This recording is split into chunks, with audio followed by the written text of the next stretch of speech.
बिस्मिल्लाहिर्रहमानिर्रहीम। अस्सलामुअलैकुम दोस्तों, इस लेक्चर में हम बिल्स ऑफ एक्सचेंज का क्वेश्चन नंबर 13 सॉल्व करना सीखेंगे।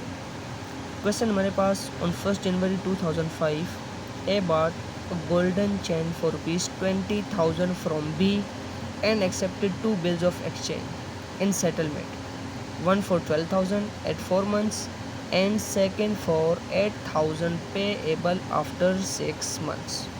क्वेश्चन के स्टार्ट में हमें बताया गया है कि 1 जनवरी 2005 को ए ने बी से गोल्डन चेन परचेज़ की 20,000 रुपीज़।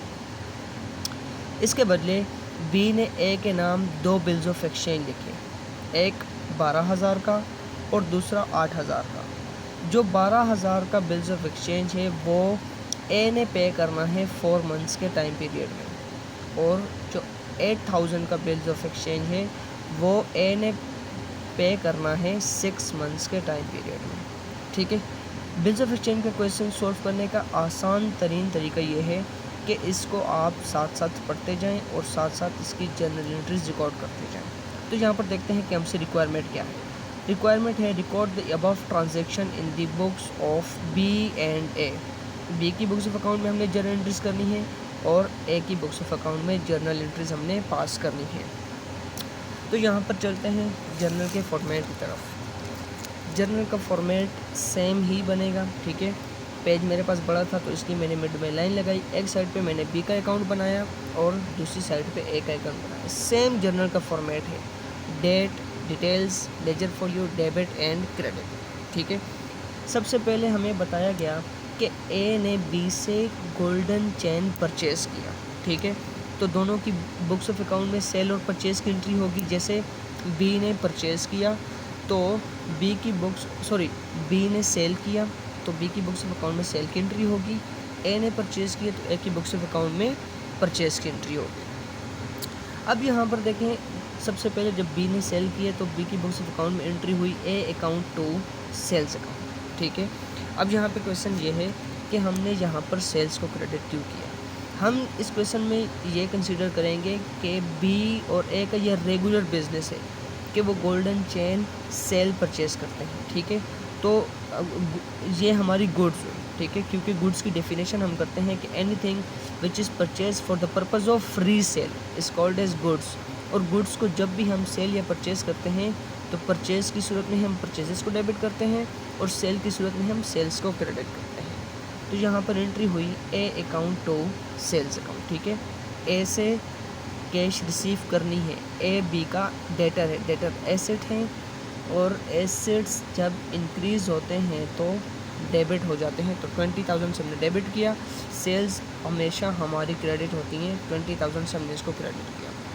ए ने परचेज़ किया तो ए की बुक्स ऑफ अकाउंट में एंट्री हुई purchases account to B account. Purchases always debit 20,000 to B account. अब देखें, ए ने बी को पे करना है, बी ए की लाइबिलिटी है। ठीक है, लाइबिलिटी जब भी इंक्रीज़ होती है तो क्रेडिट हो जाती है। सो 20,000 यहाँ पर हमने इनको क्रेडिट कर दिया। ठीक है, फर्स्ट एंट्री हमारी सेल परचेज़ की हो गई। अब दूसरी एंट्री होगी हमारी बिल्स ऑफ एक्सचेंज एक्सेप्टेंस की। जब बी ने ए के नाम बिल्स ऑफ एक्सचेंज लिखा, ठीक है, ए ने उसको एक्सेप्ट किया और बी को रिटर्न कर दिया। ठीक है, तो हमारे पास यहाँ पर बी की बुक्स ऑफ अकाउंट में एंट्री होगी bills receivable account to A account. ठीक है, 12,000 पहला बिल्स ऑफ एक्सचेंज जो एक्सेप्ट किया और ए ने अब पे करना है 12,000 रुपीज़ बिल्स ऑफ एक्सचेंज की सूरत में। तो हमारे यहाँ पर एंट्री होगी बी अकाउंट टू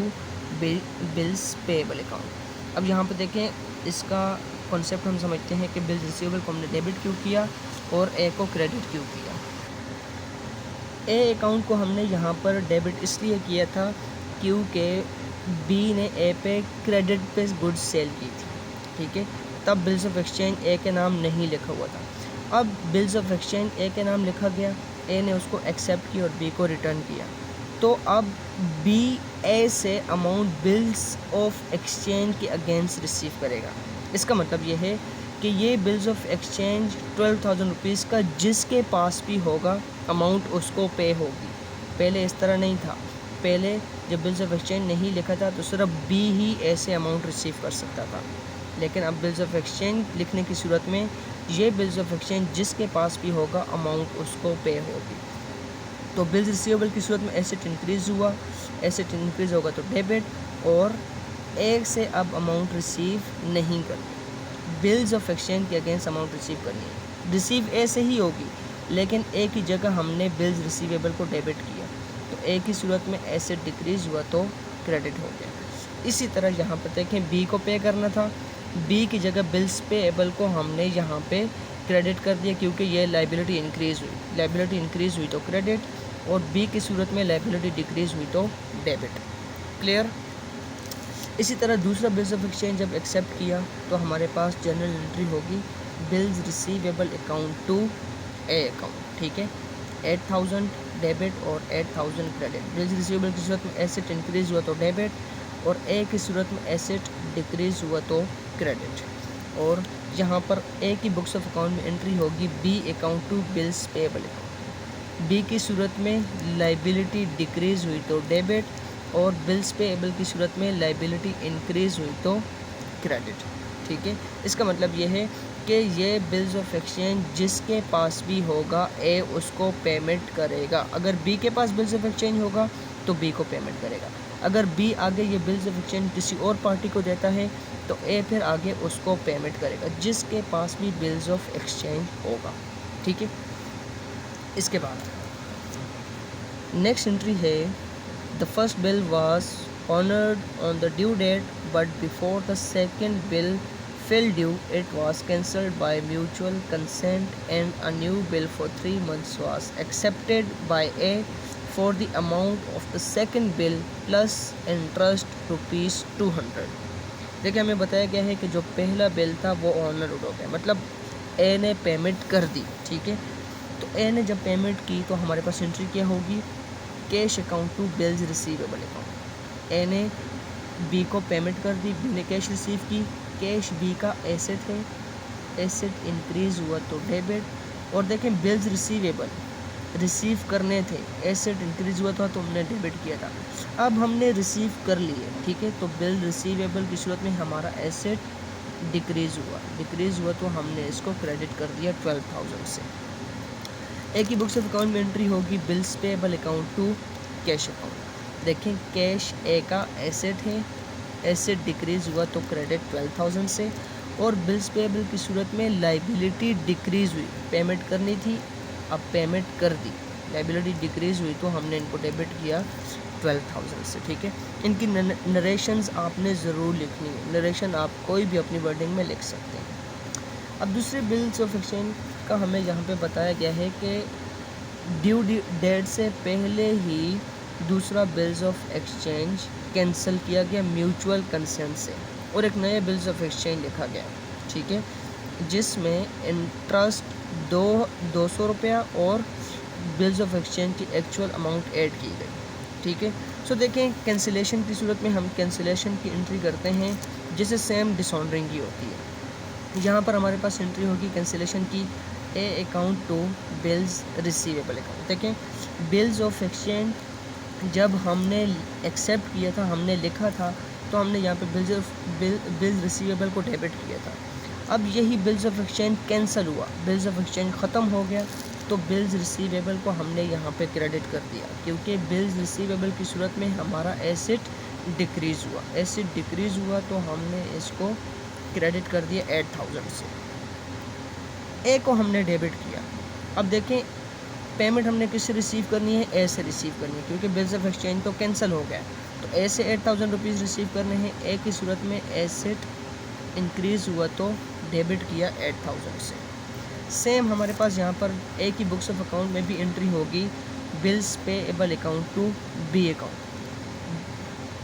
यहाँ पे देखें B account to bills payable account हमने किया था जब बिल्स ऑफ एक्सचेंज एक्सेप्ट हुआ था। अब यही बिल्स ऑफ एक्सचेंज कैंसिल हुआ तो हमारी एंट्री रिवर्स हो जाएगी। बिल्स पेएबल अकाउंट की सूरत में हमारी लाइबिलिटी डिक्रीज़ हुई तो इसको हमने डेबिट किया 8,000 से, और अब ए ने बी को पेमेंट करनी है, तो बी ए की लाइबिलिटी है, लाइबिलिटी इंक्रीज़ हुई तो क्रेडिट 8,000 से, ठीक है। अब दूसरी एंट्री हमारे पास यहाँ पर होगी इंटरेस्ट, ठीक है, क्योंकि renewal of bills of exchange में हमेशा हमारे पास 3 एंट्री होती हैं, एक cancellation of bills of exchange, दूसरा इंटरेस्ट की, और तीसरा acceptance of new bills of exchange की। सो इंटरेस्ट की एंट्री हमारे पास यहाँ पर देखें, हमें इंटरेस्ट बताया गया है 200 रुपीज़। सो हमने यहाँ पर एंट्री करनी है A account to interest account. देखें, ए को डेबिट इसलिए किया क्योंकि बी ने ए से 200 रुपीज़ रिसीव करने हैं। ए एसेट है, एसेट इंक्रीज़ हुए तो डेबिट 200, और इंटरेस्ट बी के लिए इनकम है। ठीक है, इनकम या रेवेन्यू जब भी इंक्रीज़ होगी तो हमेशा हम इसको क्रेडिट करते हैं, 200 से हमने इसको क्रेडिट किया। ए की बुक्स ऑफ अकाउंट में एंट्री होगी interest account to B account. Interest A का एक्सपेंस है, एक्सपेंस इंक्रीज़ हुआ तो डेबिट 200 टू बी अकाउंट। अब ए ने बी को ये इंटरेस्ट पे करना है, सो ये ए की लाइबिलिटी है, लाइबिलिटी इंक्रीज़ हुई तो क्रेडिट 200 रुपीज़। ठीक है, अब थर्ड एंट्री होगी हमारी acceptance of new bills of exchange की। सो एक्सेप्टेंस की सूरत में हमारे पास सेम एंट्री होगी, bills receivable account to A account, जैसे हमने ऊपर एंट्री की थी। अब देखें, बिल्स रिसीवेबल में हमारे पास ये दोनों अमाउंट्स डेबिट हो जाएंगी, 8000 ये और 200 ये। और कहाँ गया, हाँ जी यही, क्योंकि पुराने बिल्स ऑफ एक्सचेंज की जो अमाउंट थी, ठीक है, एक ये और दूसरा ये 200। ठीक है, सो 8000 प्लस 200, 8200 टू ए अकाउंट। ए हमारी लाइबिलिटी है, लाइबिलिटी इंक्रीज़ हुई तो क्रेडिट। ठीक है, बिल्स रिसीवेबल की सूरत में हमारा एसेट इंक्रीज़ हुआ तो डेबिट, सॉरी यहाँ पे मैं गलत हो गया, टू ए अकाउंट। ए की सूरत में हमारी लाइबिलिटी, सॉरी हमारा एसेट डिक्रीज़ हुआ तो क्रेडिट। सेम हमारे पास यहाँ पर भी एंट्री होगी, B account to bills payable account. अब देखें, बी को पे करना था, सो बी की जगह हमने बिल्स पेएबल को यहाँ पे क्रेडिट कर दिया, क्योंकि बिल्स पेएबल की सूरत में हमारी लाइबिलिटी इंक्रीज़ हुई तो हमने इसको क्रेडिट किया 8200 से, और बी की सूरत में हमारी लाइबिलिटी डिक्रीज़ हुई तो हमने इसको डेबिट किया 8200 से। क्लियर। इसके बाद नेक्स्ट हमारी एंट्री है, B send this bill to his bank for collection. B ने बिल्स ऑफ एक्सचेंज बैंक को सेंड किया कि ड्यू डेट पे आप हमारे ब्याह पे इस बिल्स ऑफ एक्सचेंज को कलेक्ट कर लो।